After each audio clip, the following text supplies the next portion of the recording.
Welcome to Domesticated Animals of Ancient Egypt.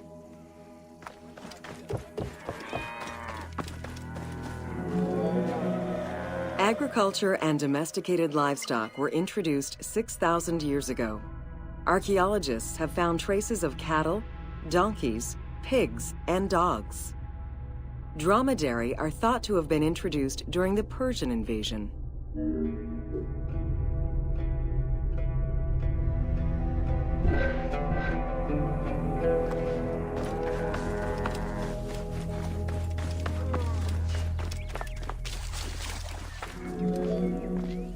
Pets were deeply cherished in ancient Egypt. Many illustrations of children often include a pet in the depiction.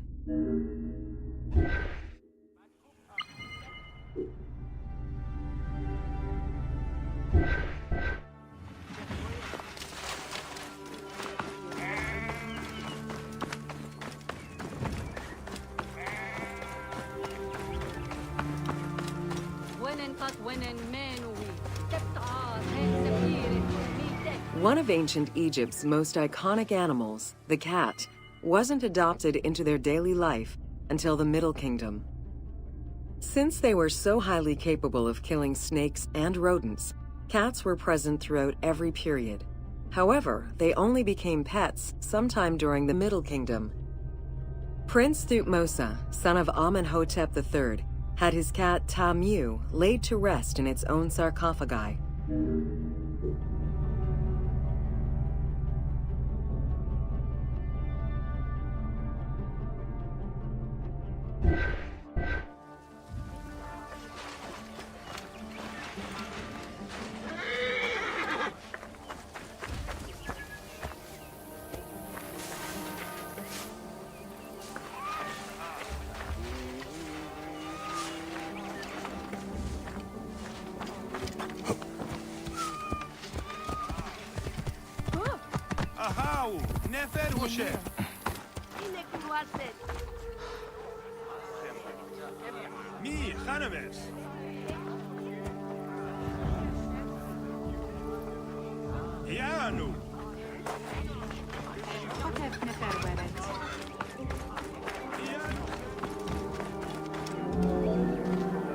The earliest reference to dogs dates back to 5000 BCE. They were popular pets as they helped hunters and protected herds. They were closely linked to Anubis, the jackal-headed god. Baboons, monkeys, and even falcons were tamed as pets. Each was mummified and buried with as much ceremony as any family member.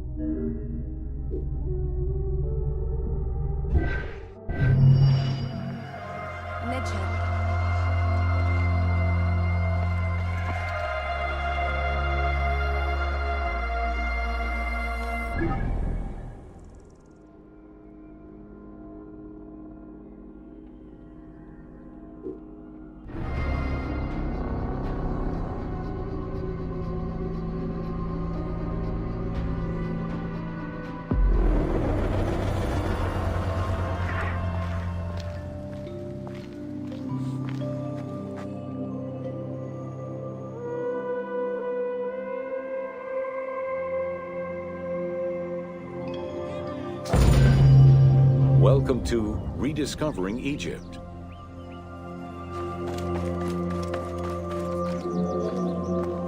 In the 19th century, the increased intensity of tourism and excavations, as well as the outflow of antiquities to other countries, threatened Egypt's archaeological heritage.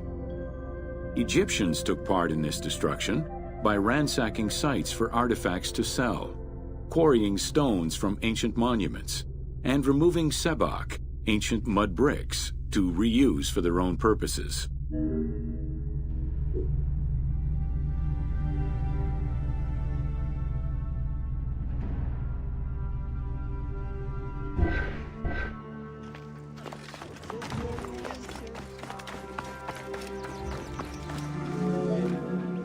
A major step in conserving Egypt's heritage was taken in 1858, when the Viceroy of Egypt created the Antiquities Service.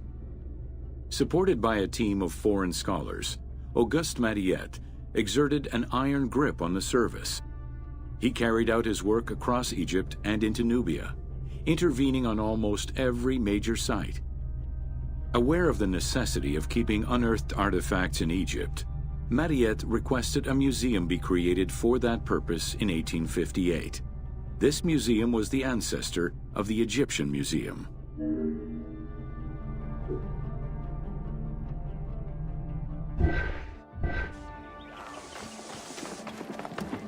Πότε διδάσκεις σε Ελλάδα, είπα πρώην και εχθές.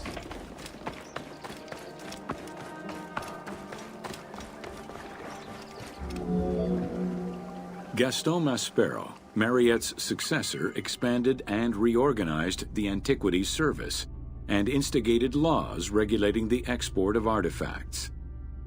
French scholars ran the service until it passed into Egyptian hands in the 1950s.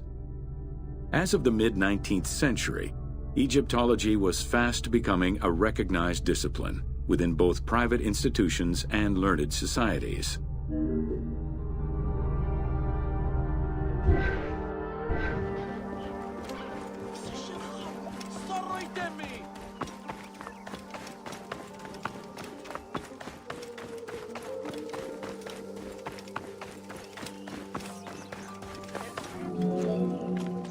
A French architect, archaeologist, and former researcher, Jean-Claude Golvin, now specializes in the artistic reconstruction of ancient cities and monuments. To date, he has created more than 800 drawings, which include 3 volumes focusing on the reconstitution of ancient Egypt. His work is exquisitely detailed and can be found in books and museums around the world.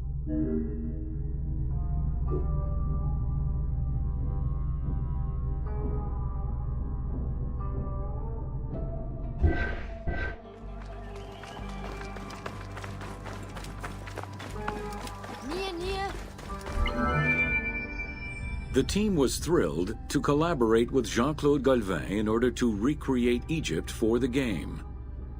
In the 19 exclusive watercolors he created for the team, Golvin used scientific data as the base, and then extrapolated to provide a full interpretation of various locations and monuments in ancient Egypt.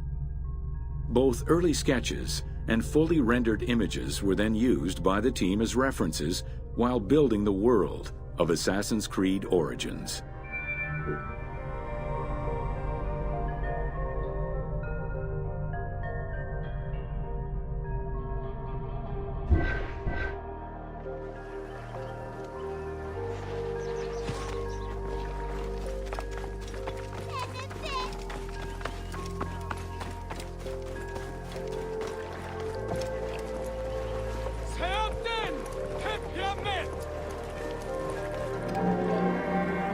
Although ancient Egypt's rich religious culture and its mortuary monuments continue to be investigated, the modern discipline of Egyptology has shifted focus.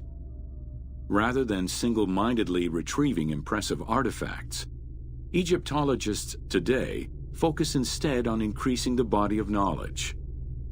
In the past, excavations took place in the field, and while that is still the case today, much of the work on Egyptology now takes place in libraries and archives.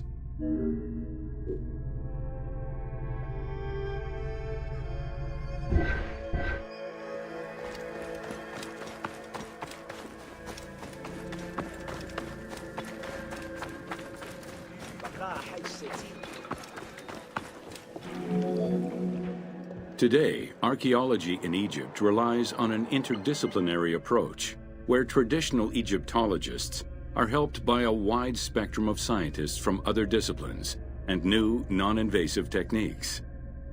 GPS data, satellite imaging, and ground-penetrating radar allow archaeologists to gain a sense of what lies underneath the ground before excavating.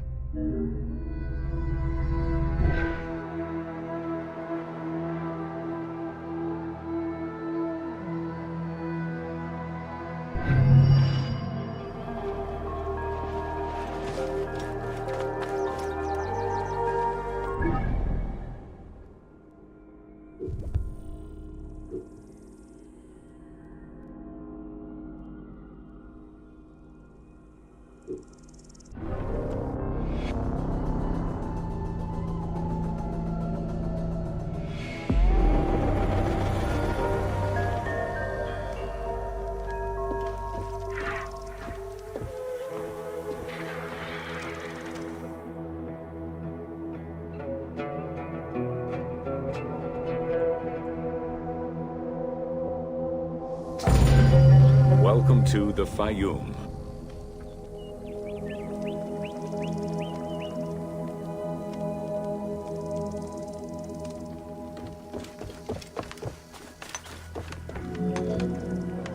The Fayoum Oasis is an enormous basin in the western desert that formed from the Nile's overflow.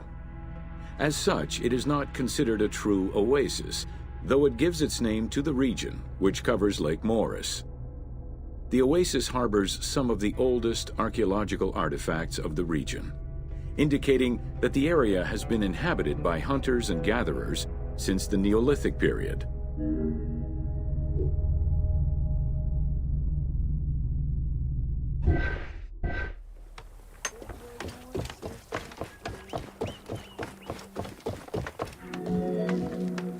The Fayoum Oasis drains into Lake Moeris, which was a large freshwater lake, but at some time became a saltwater lake. In the 12th dynasty, ancient Egyptians redirected the water flow with a dam and dug a supply canal using the lake as their reservoir. Irrigation enabled them to continue growing crops of figs, grapes, and olives year-round.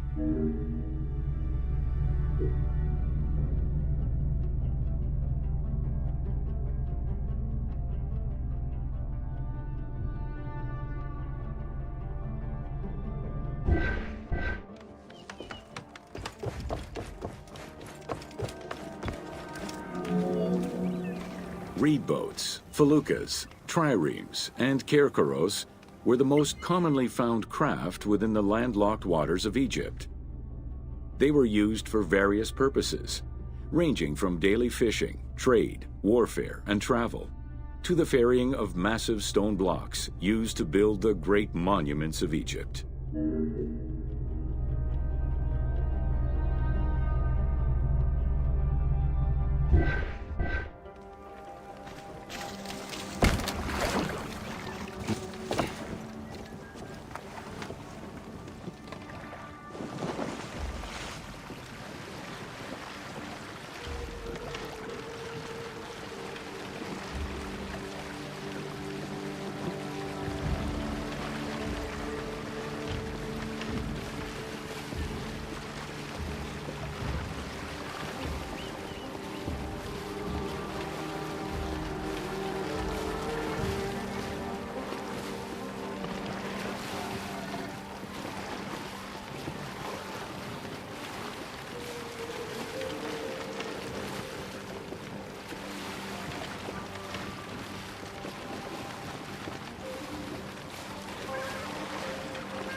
The most impressive pyramids of ancient Egypt date from the Old Kingdom and can be found on the sites of Giza, Saqqara, and Dashur.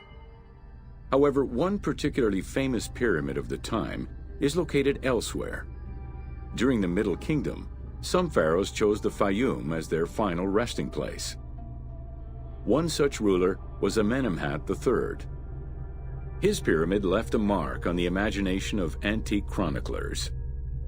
They referred to it as the Labyrinth, mostly due to the vast mortuary temple complex at the foot of the pyramid.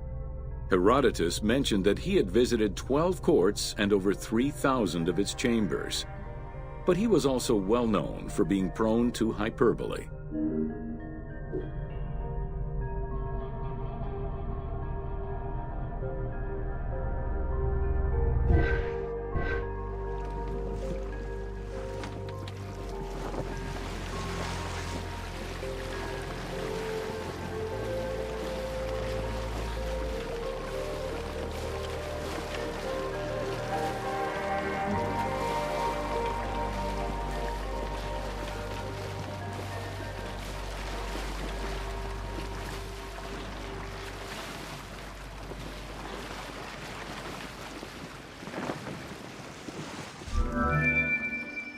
Amenemhat's pyramid was built with a brick core and covered with stone slabs, designed to be impenetrable.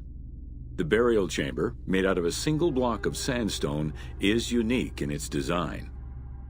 Richard Lepsius and Flinders Petrie both explored the pyramid site, measuring 385 meters by 158 meters, and identified it as the location of the labyrinth. Their research conditions were difficult, as most of the site had been submerged by the nearby canal. Furthermore, the stones from the complex and the outer casing of the pyramid had been quarried away long ago. Ubisoft decided to give life back to this lost monument and the many crypts that were said to be devoted to the sacred crocodile god, Sobek.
Founded during the 5th dynasty, the site was popular during the 12th dynasty under the name of Shedet.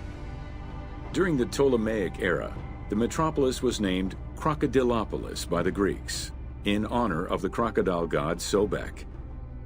During the Greco-Roman era, the Cleruks, soldiers of the Ptolemies, settled there after their military service and expanded the irrigation systems. Irrigation and water distribution tripled the arable land and turned the city into a lush and rich area. 27,000 inhabitants lived in its precinct at its height. The city's location was strategic in controlling the many small waterways connecting to the main canal, and thus the Nile.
The region's main cult was that of Sobek of Shedet, a divinity associated with water and fertility, both very important to an area that depended on irrigation.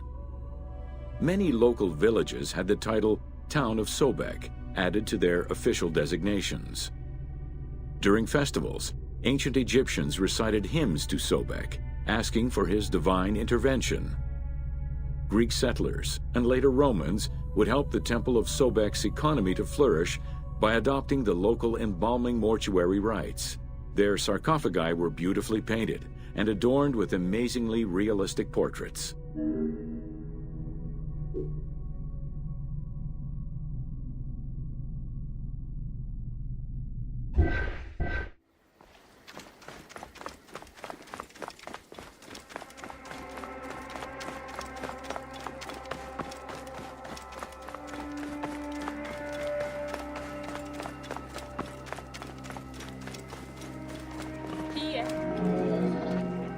Very similar to the cult of the Apis bull in Memphis, a living crocodile was worshipped within the precinct of Crocodilopolis's main temple.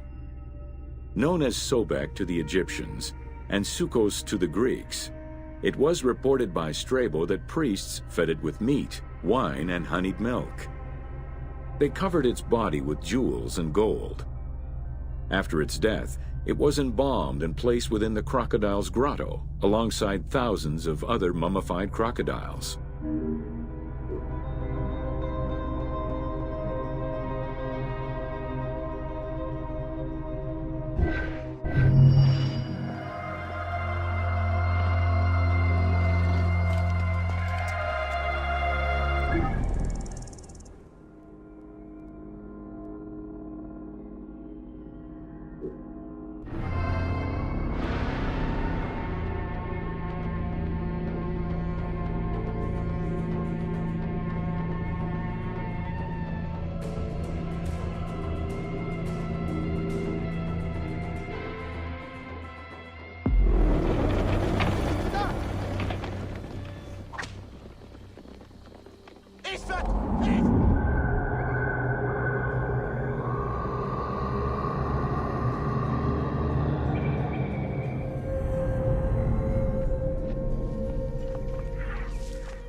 Welcome to Oil in Ancient Egypt.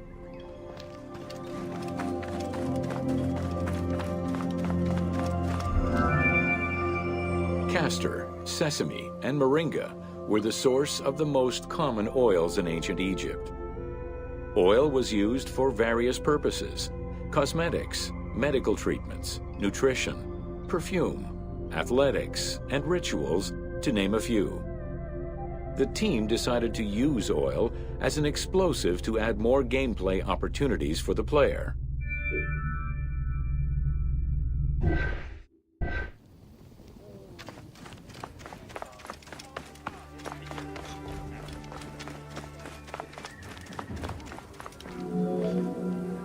Ancient Egyptians originally used castor oil in wick lamps, but also for cosmetics, such as facial and hair treatments. There is mention in some papyrus of castor oil being prescribed to treat constipation and help pregnant women. Castor beans were found in ancient Egyptian tombs as early as 4000 BCE. Castor oil was made by pressing the beans from the plant of the same name.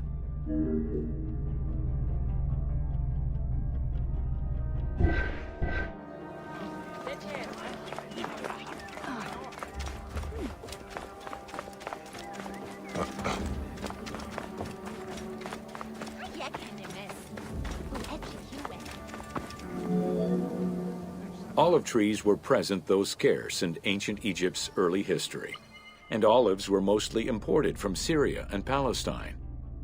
Their use and cultivation remained uncommon until the mass arrival of Greek settlers during the reign of the Ptolemies, when demand increased sharply. Olive trees were normally found in the region of the Fayum and the lands surrounding Alexandria.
Welcome to Building Ancient Egypt.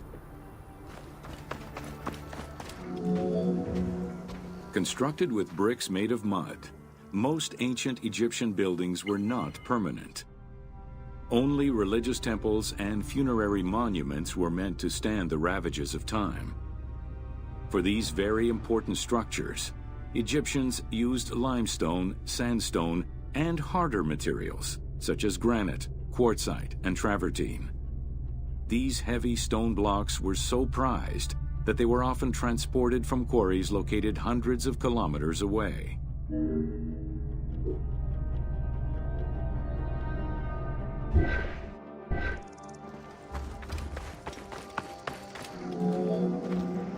Limestone was common and easy to extract from quarries on the east bank of the Nile. This particular limestone had marine fossils in it, however, preventing it from being easily decorated and polished. Used as the main building material, the structure would then be finished with a finer limestone that was polished smooth and decorated as needed. Limestone was used for the building of the first pyramids and for most of the religious buildings of the Old and Middle Kingdoms.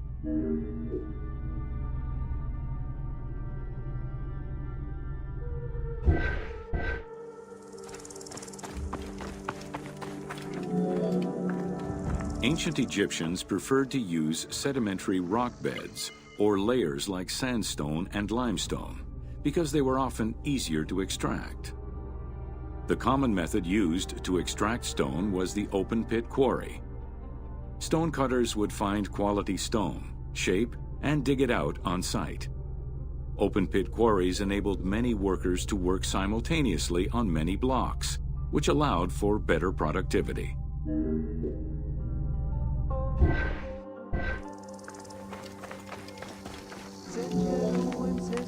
Workers would draw a large grid directly on the stone's surface, taking care to leave a space between the blocks. This allowed them to isolate the different blocks and create a trench that would make the extraction easier. Stoneworkers used iron chisels for hard rock and bronze or copper tools for softer rocks such as limestone. Removing material between each block created a trench line.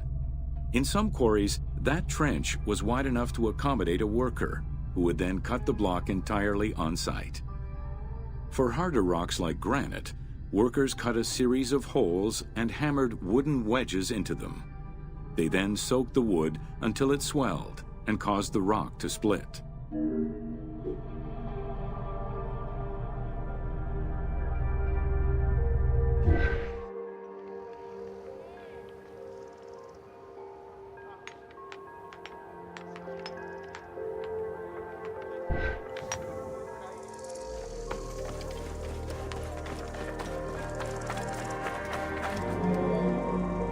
The gallery extraction technique was used when the desired rock was buried under layers of rubble.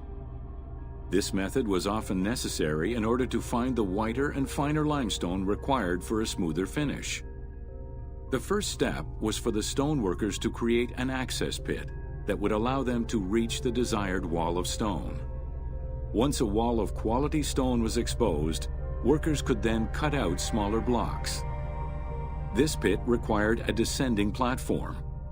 Designed like a stairway, it allowed them to free multiple galleries of blocks.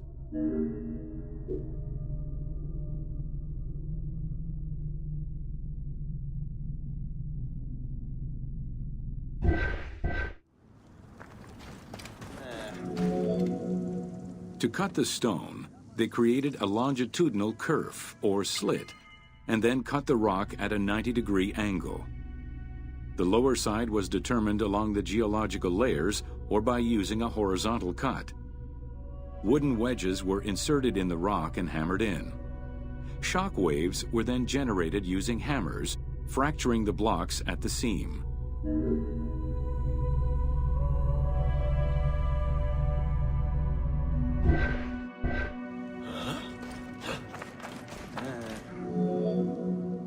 To maintain the stability of these mining pits over the course of quarrying, workers would leave support sections of unexcavated rock.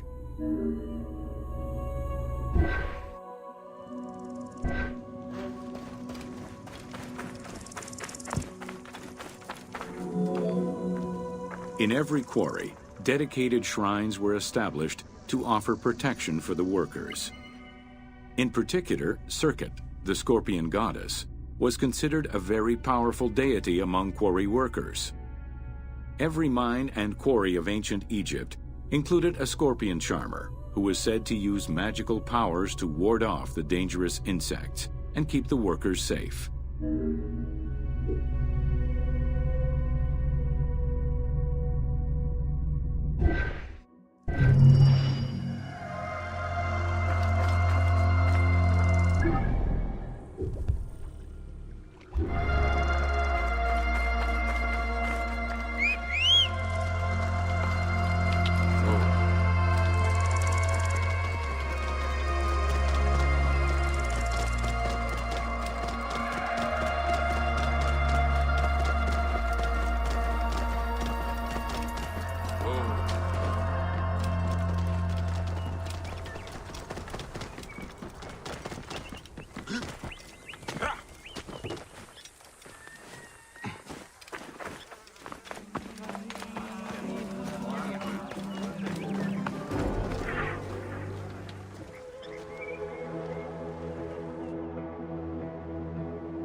Welcome to Workers and Transport.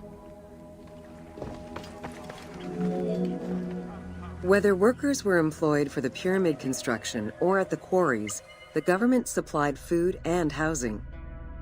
Workers for the pyramids and royal necropolises were housed in more permanent villages, such as the famous Deir el-Medina. Quarry workers had more temporary lodgings. All skill levels were needed and utilized, from basic work hands to prepare the gypsum, to brickmakers and sand carriers, to skilled stonemasons to shape the blocks.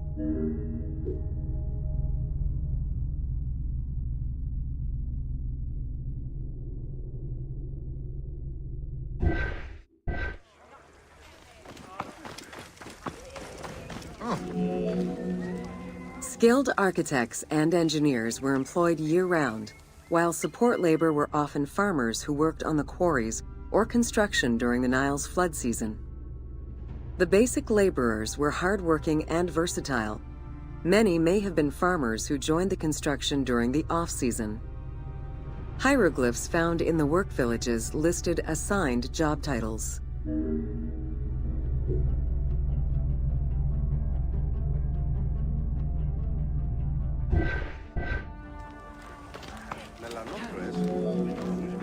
Archaeological research shows that no food was stored or prepared on site, but instead workers received abundant rations of bread, beer, and meat. These rations were taken care of by an administration outside the village. Medical treatment was also available for those who were injured.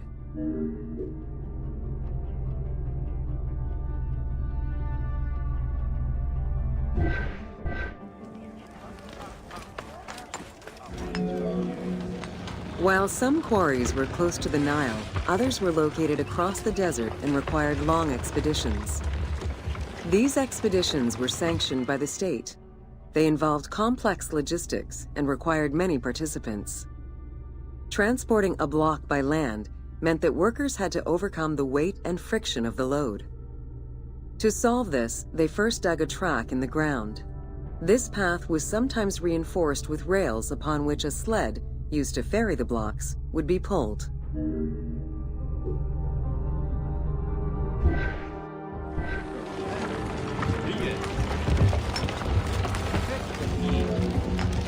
Whenever possible, blocks were toppled from a higher elevation onto the sled. Workers then poured water onto the clay at the front of the sled, creating a slick surface to more easily move the load. It wasn't until the New Kingdom that animals were used to tow the burden.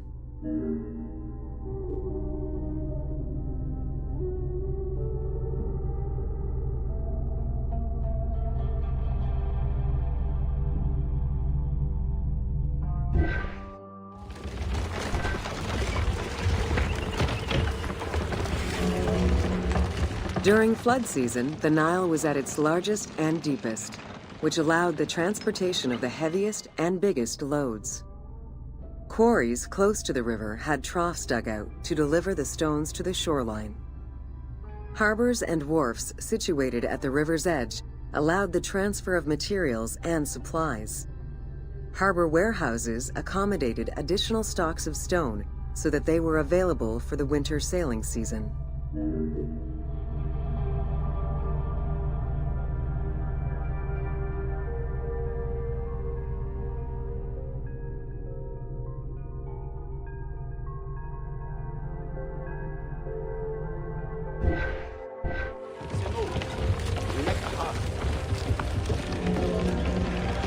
The Wadi el-Jarf papyri detail a limestone load intended for the Khufu pyramid that weighed in at 70 to 80 tons, or 30 blocks. One papyrus is a fragment from a foreman's notes taken while working on the Great Pyramid. It details the transportation of limestone blocks from the Tura quarries to the construction site of the pyramid. The other papyri are shipping logs containing archives of the sailors assigned to sail the Red Sea and the Nile.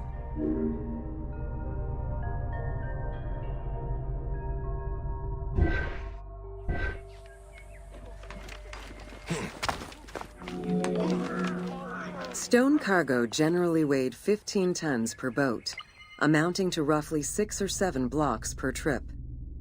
For heavier loads such as obelisks, monolithic pillars, or gigantic statues, larger boats were used. These transports are the ones typically showcased on temple walls.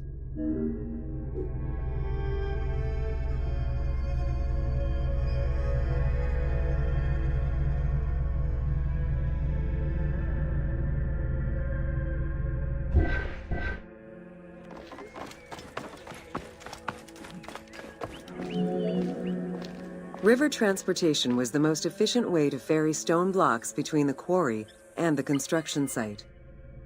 Blocks were transported by flotillas of several types of boats. The most detailed illustration of transport by river is a relief of Queen Hatshepsut's barge with an accompanying flotilla.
Welcome to Evolution of Pottery in Ancient Egypt. Excavations all over Egypt have uncovered enormous quantities of pottery vessels of all shapes and sizes. The production of pottery was mainly confined to the outskirts of settlements due to the materials required and to keep the kiln smoke away from inhabited spaces. The function of the product determined the selection of the raw material, its treatment, its form, as well as the finishing of the surface.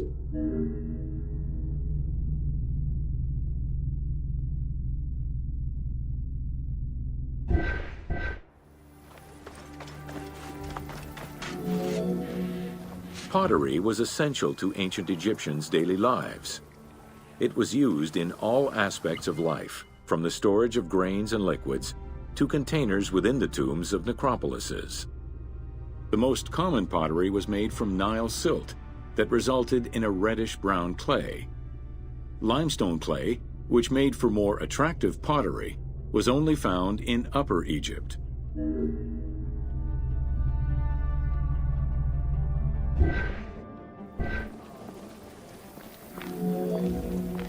Early pots were made from pinched or coiled clay. Chopped straw, ashes, and other minerals were added, and the mixture was then smoothed and decorated before being put in the oven. Pots were fired in bonfires or enclosed within a brick kiln.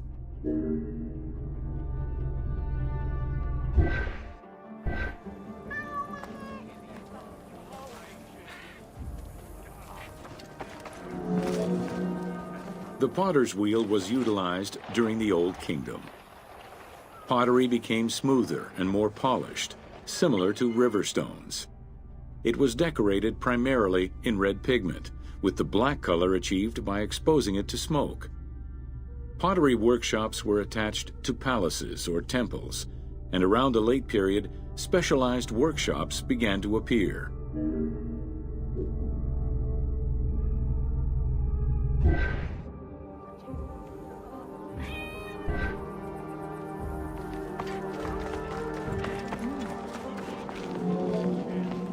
Quartzite particles, which created the rich blue or green glazing, became common during the New Kingdom.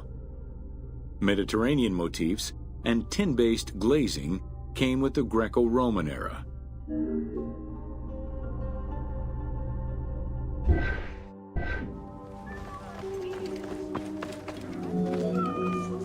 Potsherds could be found anywhere and were the most common canvas for writing or drawing, in comparison to the more expensive papyrus sheets. Named after their Greek description, ostraca contained daily life records, letters, or could be drawn upon. Artists drew sketches for temples and tombs, or simply for leisure.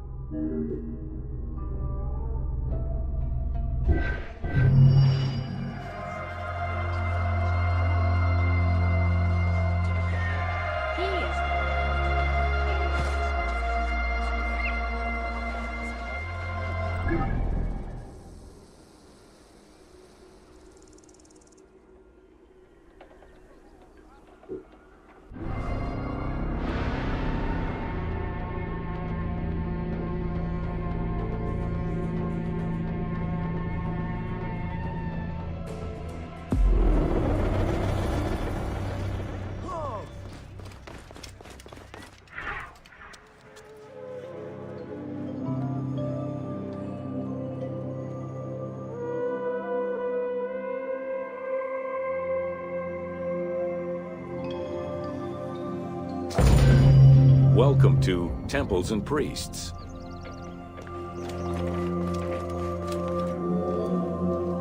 From its foundation, the city of Memphis favored worship of the god Ptah. The main temple of Ptah was known as Hutkaptah, meaning Palace of the Ka of Ptah. The name of the temple, translated into Greek as Aegyptos, would eventually evolve into the modern name Egypt.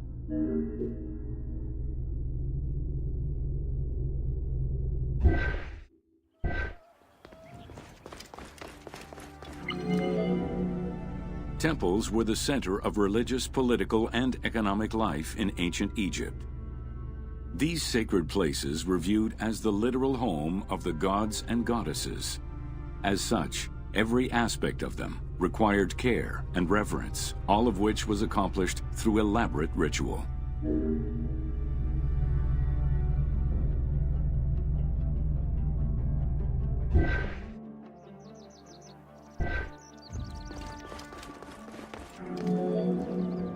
Located in the center of Memphis, the Temple of Ptah was the most prominent and imposing building in the city.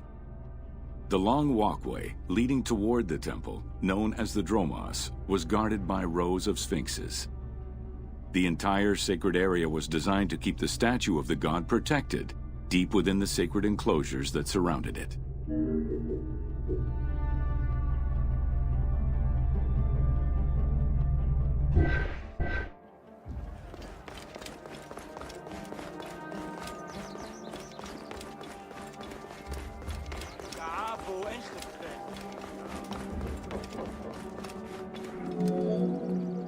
The dromos opened into a courtyard, with a surrounding portico graced with columns carved to resemble palm trees.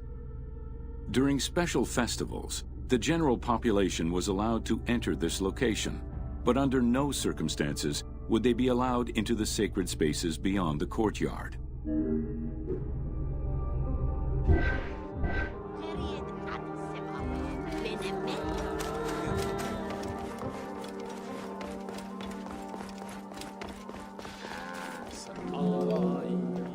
The Memphis Alabaster Sphinx was discovered in 1912, almost completely buried in water and sand.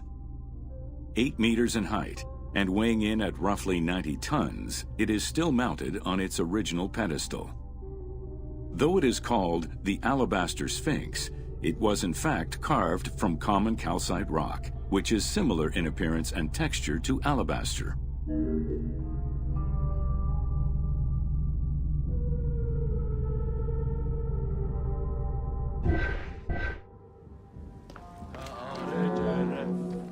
Erosion has destroyed the original engravings, making it difficult to determine when it was created. Egyptologists believe that its facial likeness resembles Amenhotep II, and so it could have been sculpted somewhere between 1700 and 1400 BCE. It is believed that this monument once stood outside of the Temple of Ptah and was integrated into subsequent extensions to the complex.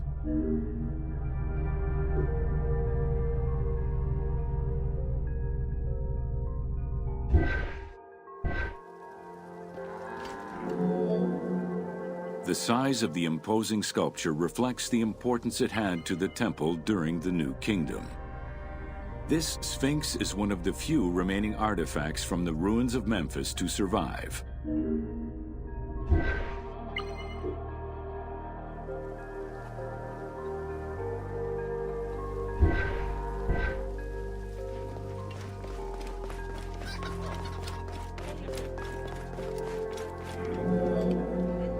In Egyptian culture, some animals were associated with gods, while others were considered to be living gods. The Apis bull was believed to be a divine entity. The earliest mention of the Apis bull in ancient Egypt goes back as far as the first Egyptian dynasty.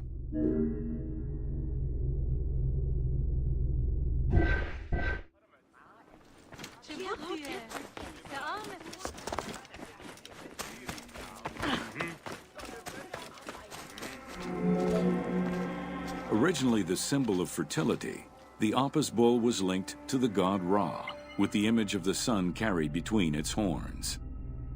Later it was associated with Osiris, the ruler of the underworld, thus becoming the funerary divinity Osorapis.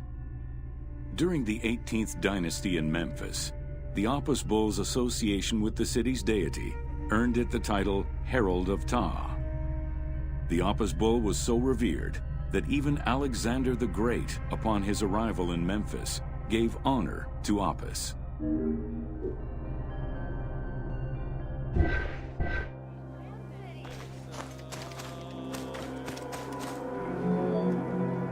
The Apis bull lived with its harem in a sacred barn located in an enclosure in the Temple of Ptah.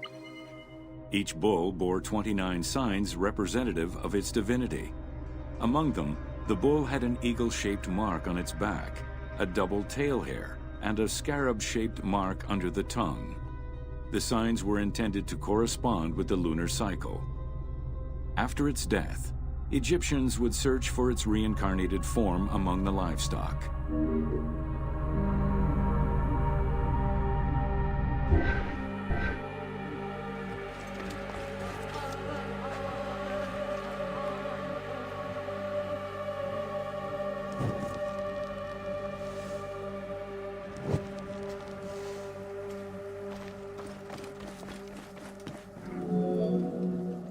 Like other living divinities, the mortal incarnation of the Apis bull was prayed to, and when it died, it was given a luxurious funeral, which included mummification. Until the reign of Ramses II, the Apis bulls were buried in individual graves in Saqqara. During the 26th dynasty, The bodies of the bulls were buried in enormous stone vats in the underground corridors of the Serapeum of Memphis.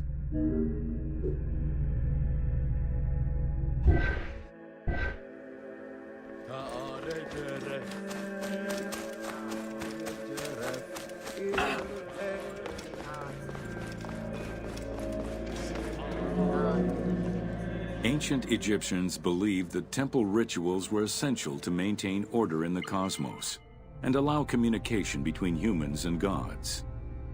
The pharaoh was required to bring offerings as part of a twofold promise made to the gods, to remain a just ruler and to prevent chaos from entering Egypt.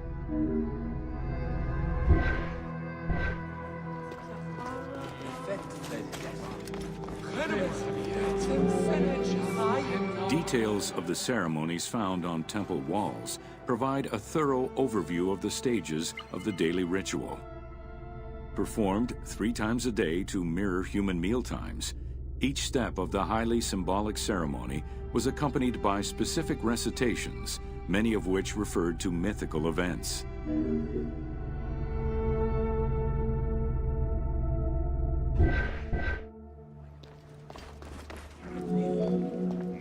The high priest would first awaken the sleeping god with a chant.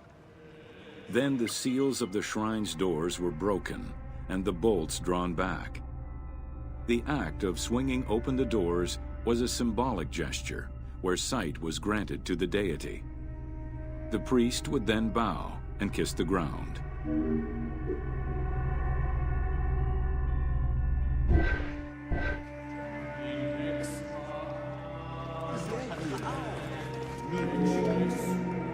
The god was then washed with incense-infused water and its mouth rinsed with mineral salts. The cleansing was followed by adorning the statue with jewels and royal garments. The final ritual required the priest to sweep away any footprints in order to prevent evil from approaching the god.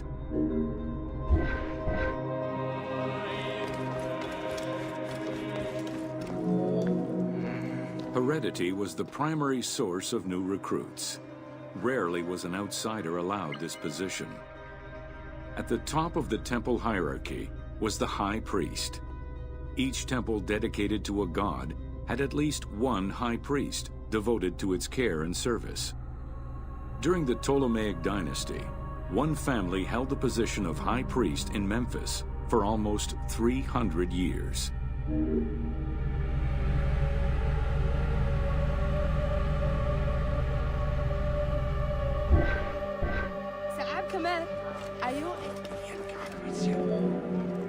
High priest candidates made their way up the ranks of the temple hierarchy. The one chosen to occupy the lofty position of high priest was usually confirmed by the pharaoh. Several of the high priests were also important officials in the government. Families sharing the highest priesthood titles tended to make many alliances, thereby gaining more land and wealth.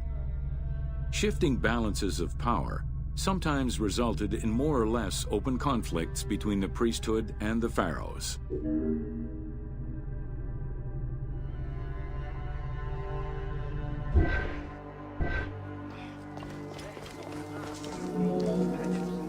In the 21st dynasty, Thebes became the capital of an almost entirely theocratic government.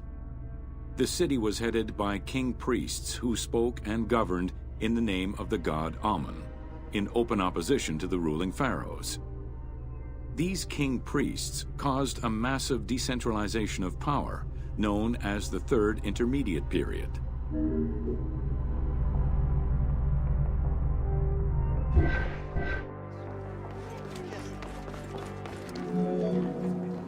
The educational institution in ancient Egypt was known as the House of Life. Attended by the offspring of the elite and the clergy, it was a place tailored to the social status of its attendees. The earliest references to this type of institution date back to royal decrees of the Old Kingdom.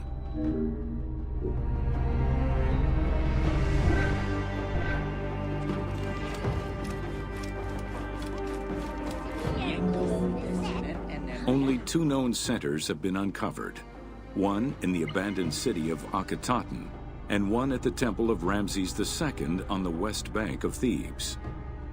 Inscriptions uncovered in those locations mention the names and titles of people who were connected with the House of Life, such as a chief physician and many scribes. It is presumed that by the late kingdom, every temple had a House of Life.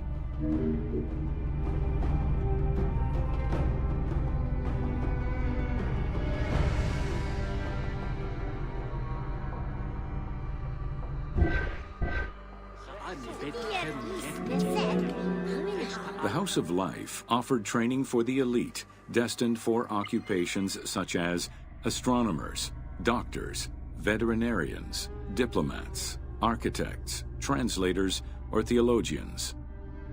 Some institutions focused on specific disciplines, making them a central hub for the country.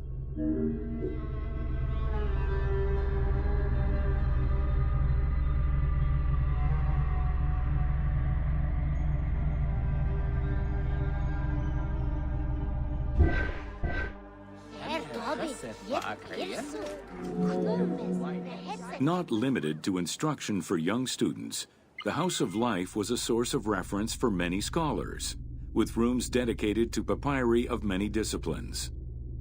Because papyri were preserved there, the Greco-Romans referred to the House of Life as a library.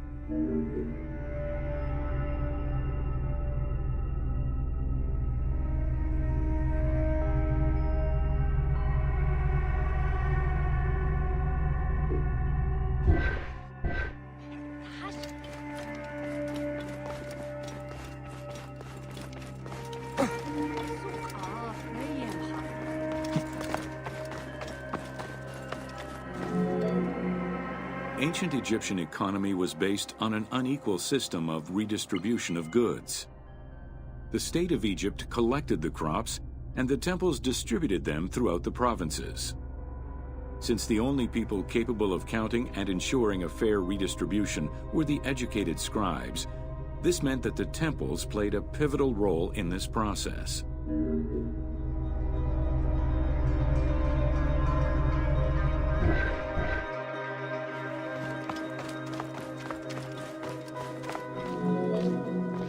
There are records of pharaohs making offerings of large tracts of land and animals to temples in order to maintain their favor. Ramses III offered generous gifts to the temple of Amun in Karnak in such a manner.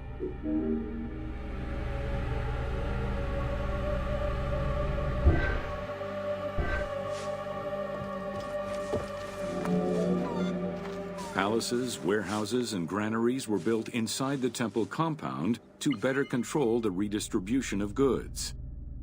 The size of the recorded numbers of goods, combined with every other function filled by temples, only serves to confirm their might as economic, religious, and political centers of power within Egypt.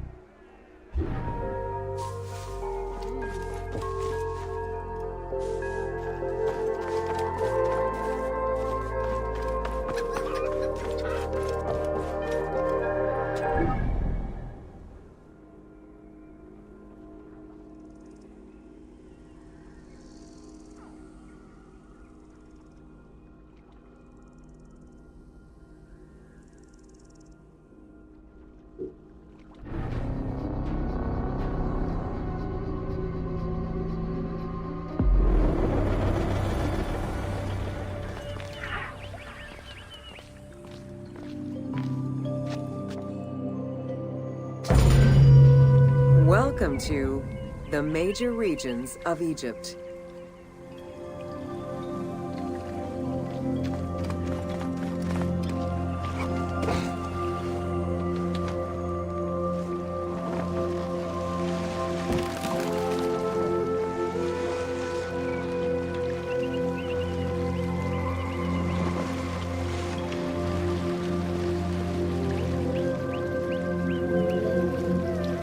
Life in ancient Egypt was concentrated along the shores of the Nile and divided into two regions.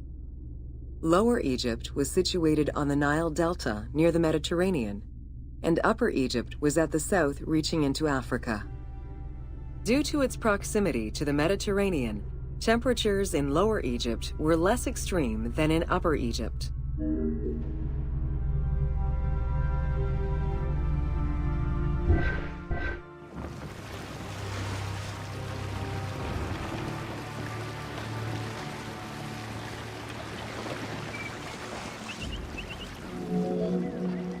Until 3100 BCE and the unification of Egypt, each region had its own pharaoh and crown.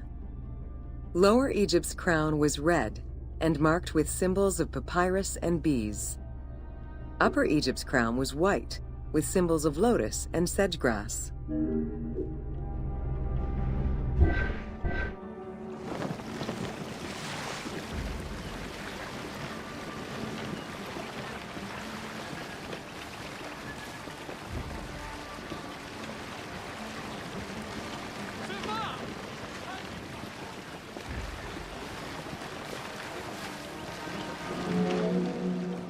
Both regions had competing major cities, most notably Memphis in Lower Egypt and Thebes in Upper Egypt.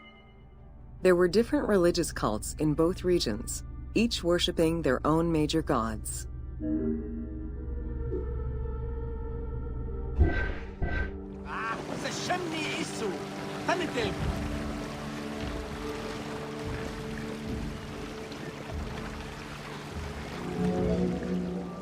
Many of the temples were designed in such a way as to represent the two regions, and ceremonies often incorporated Upper and Lower Egypt in their rituals.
Welcome to the city of Memphis.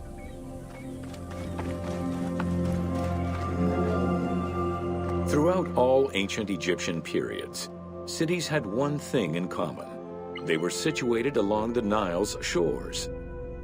Cities were often designated for government or for worship. Major cities had several temples dedicated to numerous gods and goddesses. Egyptians referred to the organization of their cities as a sepat, or later on by the Persian term nome. There were 20 sepat in Lower Egypt and 22 in Upper Egypt. The capital city of ancient Egypt changed many times over the periods.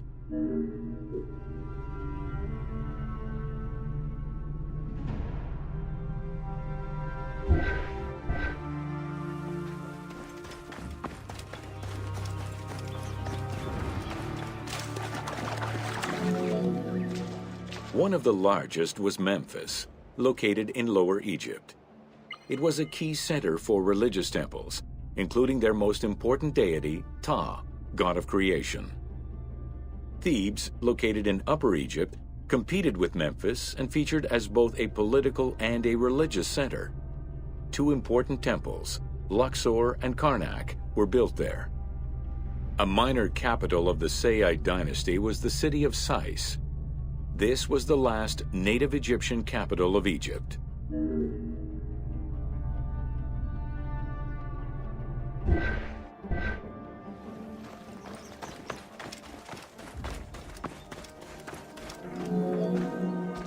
During the Third Dynasty, under Pharaoh Djoser, Memphis became the first religious and administrative capital of Egypt. Even when the political capital of Egypt decentralized itself, pharaohs were crowned in this sacred city in order to legitimize their ascension to the throne, up to and including Alexander the Great. Though little remains today save ruins south of Cairo, we can guess at the structure of the city, which stretched up to 5 kilometers in length and 2 kilometers in width.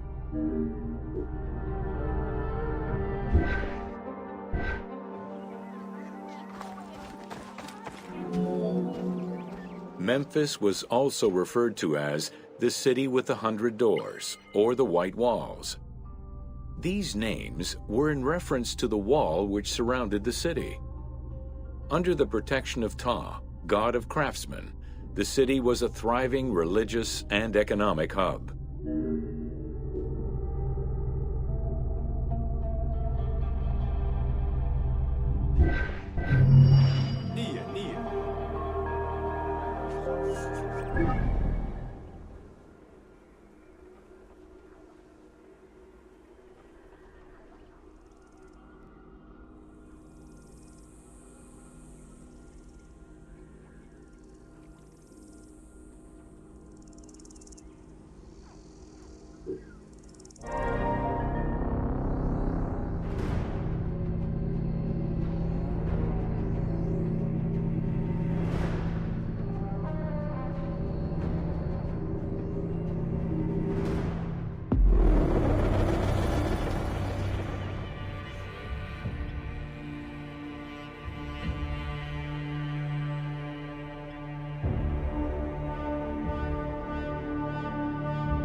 You can use a mount to cover long distances quickly.